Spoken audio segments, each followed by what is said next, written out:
When I was in Latakia countryside, people came up to us and they described in detail finding dead relatives either in a mass grave or in their homes in the village. اللي هن بيكونوا مرتك وابنك. مرتي وابني ايوه. كيف قتلوهم؟ قتلونا كويس. وهلا بتروح تشوفي دمي كما استاذوا لهلا دمي. دمهم وين؟ بتشوفيه بالبيت. بالبيت. تعال شوفي. يلا أنا وراك. On August the 4th, at dawn, over 20 different armed opposition groups launched an offensive campaign in Latakia countryside. They then entered the villages and began going from house to house. In some cases, executed residents, in others, shot at residents that were desperately trying to flee. The villages that they targeted are Alawite villages. Baruda was the site from which government forces were shelling opposition strongholds. Taking Baruda and neighboring Alawite villages would be a shot into the heartland of Assad's stronghold, coming that much closer to Assad's hometown of Kardaha, and that much closer to Latakia city, an area of strong support for the government. These villages are on the front line of what is an increasingly sectarian war between government forces and opposition forces.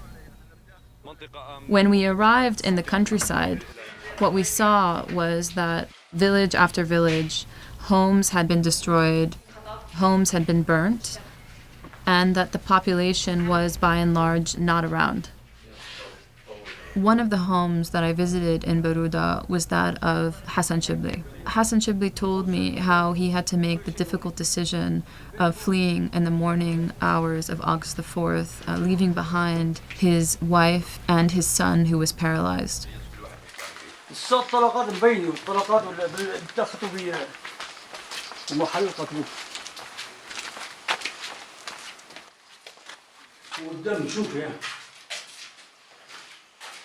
تعال شوف الطلقات اللي جايين هاي هون وهون. هاي الدم على. طلقات هاي الرصاص شو هو كان هون بيري. هاي هون وهون وهون. والدم طير شوف فوقني. We looked into statements and videos posted by the opposition groups that were involved in the offensive. I was able to identify what looked like Hassan's son's bed.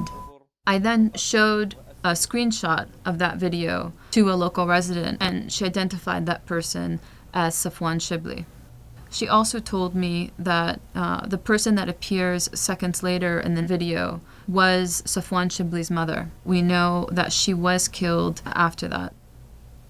We identified more than 185 civilians killed during the operation. This was based on witness testimony, as well as photo and videographic evidence.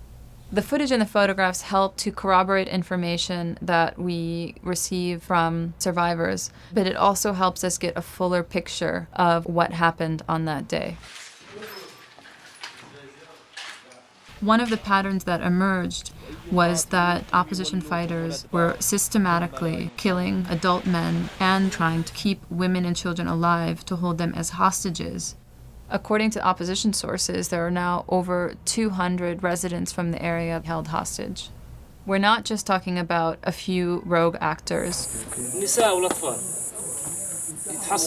We're talking about a pre-planned, meditated pattern of abuse that was intentionally undertaken. These abuses do amount to crimes against humanity. By identifying the perpetrators of these violations, we are trying to ensure that all individuals will be held to account. We are calling for an arms embargo against groups that were responsible for fundraising, planning, and commanding this operation. The individuals or countries that are supporting these groups are now on notice about the types of violations that they are committing and could be complicit in war crimes and crimes against humanity if they continue to support them.